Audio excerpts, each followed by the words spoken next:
I'm Angeline Godoy Quijada from Philippines, the mother of Ren Kirsten Godoy Quijada.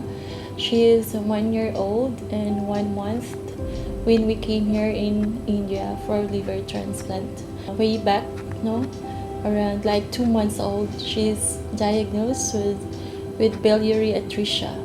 The diagnosis of Ren was biliary atresia, and the child was going into liver failure. When the child presented to us, had massive ascites, which we had drained. After draining the ascites, after next 2 days, the child was okay, but then started having deterioration in form of decreased urine output and was going into shock. Due to this condition, the child had to undergo liver transplant. And because of the criticality, the possibility of liver transplant was going out. So with that, we are talking with our doctors there for whatever things that we must do to get here in India. Then by knowing of all those things, we get all the contact persons, and that contact person is like Dr. Gupta.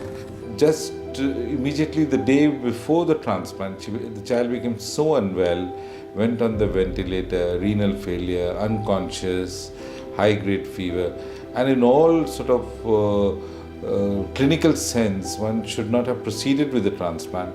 But the family was so keen that they told us that whatever be the chance, we want to take it. So we went ahead with the transplant.